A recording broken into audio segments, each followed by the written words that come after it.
అందరికీ నమస్కారం అండి.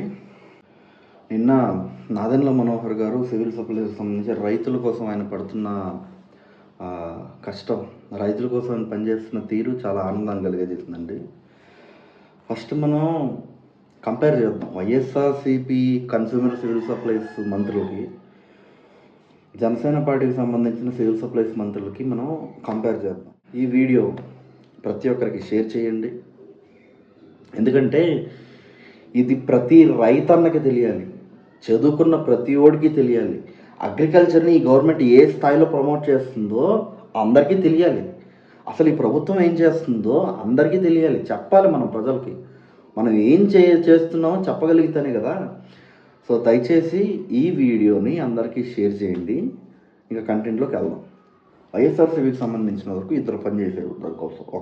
ఒకరెవరు కొడాల నాని గారు, ఇంకొకరు కారుమూరి నాగేశ్వరరావు గారు తణుకు. సో చూద్దాం వాళ్ళు ఎలా ఉన్నారు, ఈయన ఎలా ఉన్నాడు ఏంటనేది. ప్రజలకి ఇబ్బందులు కష్టాలు ఉంటే ప్రతి సోమవారం కలెక్టరేట్ లో గ్రీవెన్స్ పెట్టి అర్జీలు ఇమ్మని చెప్పి ప్రజలకు ఉపయోగపడుతుందని చెప్తే తెలుగుదేశం పార్టీ పందికొక్కల్ని మా జిల్లాలో దేవినేని ఉమాగాడు ఆయన పంపించాడు. నా దగ్గర రావాల్సింది వంశీ దగ్గర కాడు, కాగితాలు పట్టుకుని అక్కడికి వెళ్ళి అధికారుల్ని వచ్చేది మేమే చూస్తాం, ఏంటో నువ్వు చూసేది, నువ్వు వచ్చేది నేను వంశీ మేమిద్దరు ఇక్కడే ఉంటాం విజయవాడలో, నువ్వురా నీ కాగితాలు పట్టుకుని ఏం చూస్తావో ఏం చేస్తావో. 5 ఏళ్ళు మంత్రిగా ఉన్నావు, ఏం పీకావు మమ్మల్ని? చంద్రబాబు గారు 22 ఏళ్ళు ముఖ్యమంత్రిగా ఉన్నాడు, ఆడేం పీకాడు నువ్వేం పీకారు? కాబట్టి అధికారులు చూసారా, ఈయన ఒక మంత్రి, ఇంకో మంత్రి అయితే ఏకంగా రైతులే తిట్టేసాడు. చూడండి. అకాల వర్షాలతో పంట నష్టపోయిన రైతులపై మంత్రి కారుమూరి నాగేశ్వరరావు ఆగ్రహం వ్యక్తం చేశారు. తణుకు మండలం వేల్పూరులో పర్యటించిన మంత్రి కారుమూరికి తమ గోడును చెప్పుకునే ప్రయత్నం చేశారు బాధిత రైతులు. వర్షం నీటికి ధాన్యం తడిసి మొలకలు వచ్చాయని మంత్రికి వివరించారు. రైతులు తమకు జరిగిన నష్టాన్ని వివరిస్తుంటే మంత్రికి చిర్రెత్తుకొచ్చింది. ధాన్యానికి మొలకలు వస్తే తానేం చేస్తానంటూ ఆగ్రహం వ్యక్తం చేశారు. ఇప్పుడు ఆ వీడియో సోషల్ మీడియాలో వైరల్ గా మారింది.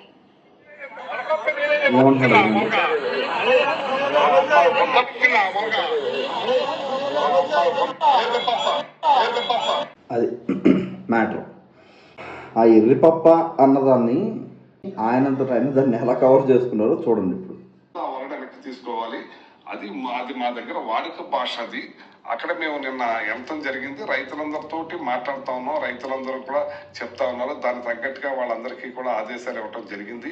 వాళ్ళ రైస్ మిల్లర్స్ దగ్గర మీకు ఎవరన్నా ఆపి దించుకోనని చెప్తే మాత్రం నాకు తెలియజేయండి, నా ఫోన్ నెంబర్ ఇదివరకు పెట్టుకోండి. ఎవరైనా మిల్లు ఆపితే ఇప్పటికే నేను దగ్గర 7 మిల్లులు పశ్చిమ గోదావరి జిల్లాలో సీజ్ చేయడం జరిగింది. ఏ ఒక్క మిల్లు కూడా మిమ్మల్ని ఇబ్బంది పెట్టకూడదు అని అన్నాం. అయితే ఒక చిన్న వయసు 35 years ఉంటే ఆ మనిషికి తాగి నాది మొక్క వచ్చేసింది ఇది మొక్క వచ్చినా కొంటాం బాబు, ఏదొచ్చినా కొంటాం అని అంటే అదే పనిగా ఆ తాగున్న దాని మీద మాట్లాడుతూ ఉన్నాడు. ఆ తర్వాత మళ్ళీ నా అగ్రి గోల్డ్ ఏంటంటే అంటున్నాడు. ఓరి అదే నేను ఏదో అన్నాను కదా, అది ఎర్రిపప్ప అని. అది ఒక ఎర్రిపప్ప అని మా దగ్గర నవ్వుతా ఒక వాడు భాష లాగా పిచ్చిన అన్న అన్నట్టు. పప్ప అంటే తండ్రి హిందీలో, ఎర్రిపప్ప అన్న వరడ్ని దాన్ని ఏదో బూతుగా చూపించి నన్ను ఏదో డ్యామేజ్ చేయాలని చెప్పి ఎర్రిపప్ప అన్నట్టు 4-5 సార్లు అన్నట్టు దాన్ని తయారు చేసి అసలు వీడియోని వదిలేసి అలా పంపించే కార్యక్రమం. మంత్రి అండి, కన్స్యూమర్ సివిల్ సప్లైస్ మంత్రి అయినా సరే, వాళ్ళ పనితీరు అలా ఉంది. మరి మనం ఏం చేస్తాం దానికి? నాదెండ్ల మనోహర్ గారు ఏం చేశారు? ఒక 90 days అయిందా, 90 days దగ్గర అంతలే, 90 days అది జూన్ నుంచి లెక్కేసుకుంటే మంత్రిగా బాధ్యతలు తీసుకున్నప్పటి నుంచి ఒక 90 days అయింది. సరే, ఏం చేశాడు? యాక్చువల్గా వైసీపీ వాళ్ళు చేసిన నష్టం ఏంటంటే, Andhra Pradesh state civil supplies corporation లిమిటెడ్కి సంబంధించినంత వరకు దానికి సంవత్సరానికి యాక్చువల్గా 20,000 కోట్ల రెవెన్యూ టర్న్ ఓవర్ ఉంటుంది. అందులో నుంచి 40,000 కోట్లు అప్పు తీసేసుకున్నారు. అంటే నీకు ప్రాఫిట్స్ ఇచ్చే ఒక కార్పొరేషన్ నుంచి కూడా అప్పులే. అలాంటి పరిస్థితుల్లో నాదెండ్ల మనోహర్ గారు పక్కాలు చేపట్టారు. మొత్తం రైతులకు సంబంధించి ఒక 1674 crores దాకా బకాయిలు పెట్టేసి వెళ్ళిపోయారు. అంటే దాన్ని కొనుగోలు చేశారు, వాళ్ళకి డబ్బులు ఇవ్వాలి. చివరికి ఈ రైతులను ఆదుకోవాలి కదా, ఇప్పుడు మరి ఖరీఫ్ సీజన్ వచ్చేస్తుంది. సో దానికి ఈయన బ్యాంకర్స్తో ఎవరితో మాట్లాడినా కూడా వాళ్ళు కూడా రెస్పాండ్ అవ్వట్లా. వాళ్ళు కూడా ఈయన గవర్నమెంట్కి సంబంధించిన ఎంప్లాయీస్ కాల్ చేస్తే కాల్స్ రిసీవ్ చేయట్లా. వీరపాండ్యన్ గారు లాంటి వ్యక్తులు కాల్స్ చేస్తే, కమిషనర్ ఆయన అలాంటి వాళ్ళు కాల్స్ చేస్తే కాల్స్ తీయట్లా, అప్పులు అడుగుతారా అని చెప్పి. దీన్ని ఎలాగైనా సాల్వ్ చేయాలని చెప్పి నాదెండ్ల మనోహర్ గారు డిప్యూటీ సీఎం పవన్ కళ్యాణ్ గారిది చంద్రబాబు నాయుడు గారు, ముఖ్యమంత్రి చంద్రబాబు నాయుడు గారితో మాట్లాడితే, ఎట్టి పరిస్థితుల్లో రైతులకు మనం ఆదుకోవాలి, మనం వాళ్ళకు బకాయిలు చెల్లించాల్సిందే, వైసీపీ చేసిన నష్టాన్ని మనం పూడ్చాల్సిందే అని చెప్తే వీరపాండ్యన్ గారిని, కమిషనర్ గారిని ఢిల్లీ పంపించి రైతులని ఎట్టి పరిస్థితుల్లో మనం ఆదుకోవాల్సిందే, ఎందుకంటే ఆ ప్రభుత్వంలో ఈస్ట్ గోదావరి జిల్లా అలాంటి ప్రాంతాల్లో, డెల్టా ప్రాంతాల్లో కూడా క్రాప్ హాలిడే ప్రకటించిన పరిస్థితి, ఆ పరిస్థితి ఉండకూడదు ఇప్పుడు అని చెప్పి పోయిన నెల దాదాపు 1000 కోట్లు, అంటే దాదాపుగా 49 నుంచి 50,000 మంది రైతులకు అండగా నిలబడ్డారు.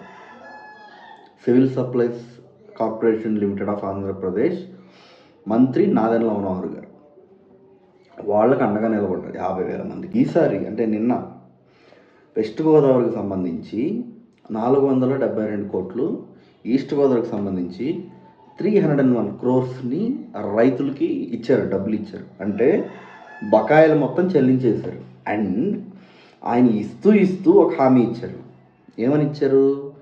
ఇక మీద ధాన్యం కొనుగోలు మేమే చేస్తాం, ప్రభుత్వం చేస్తాం, కానీ వైఎస్ఆర్సీపీ ప్రభుత్వం లాగా మేము లేట్ చెయ్యం.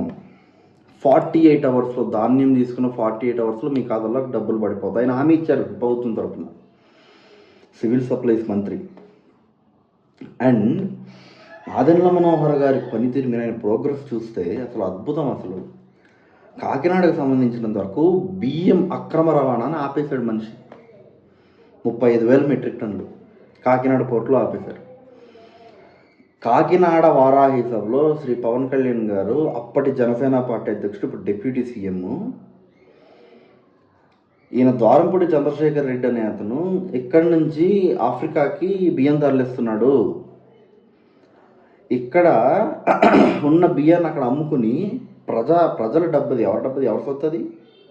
ప్రజల డబ్బు, ప్రజలది, వాళ్ళ డబ్బు తినేస్తున్నాడంటే పవన్ కళ్యాణ్కి 4 రకాల బియ్యాల పేర్లు చెప్పమని చెప్పాడు ద్వారంపూడి చంద్రశేఖర్ రెడ్డి. అధికారంలోకి వచ్చిన 100 రోజుల్లో తోలు తీసి తాట తీసి మొత్తం అసలు అక్రమ రవాణా మొత్తం ఆపేశారు. అవినీతిని మొత్తం, కన్స్యూమర్ సివిల్ సప్లైకి సంబంధించిన అవినీతిని మొత్తం అంటగా కట్టేశారు. ఇది కాకుండా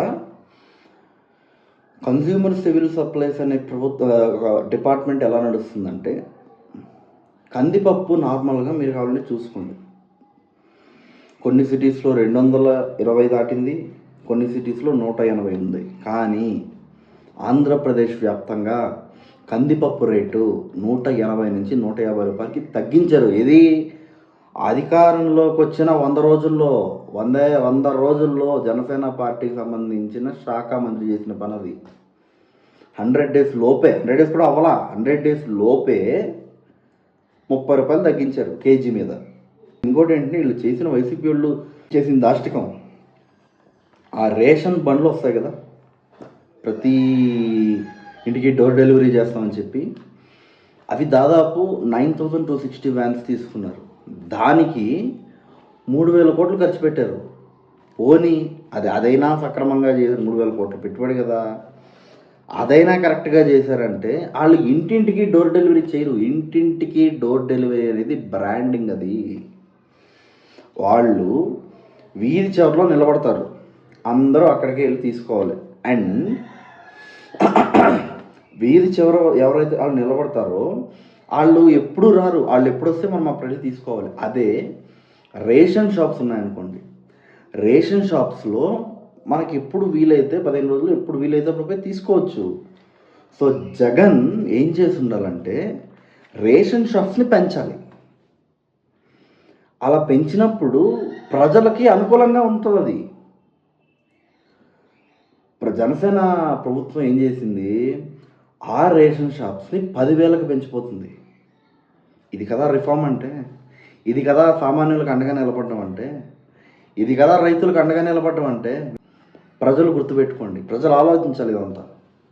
జనసేన పార్టీకి సంబంధించిన మంత్రి నాదెండ్ల మనోహర్ గారు ఒక మాట ఇచ్చారు, మేము వరి ధాన్యాన్ని 2,350 రూపాయలు క్వింటాల్కి, 2,350 రూపాయల క్వింటాల్కి మేము కొంటామని చెప్పి ఆయన ఒక మాట ఇచ్చారు.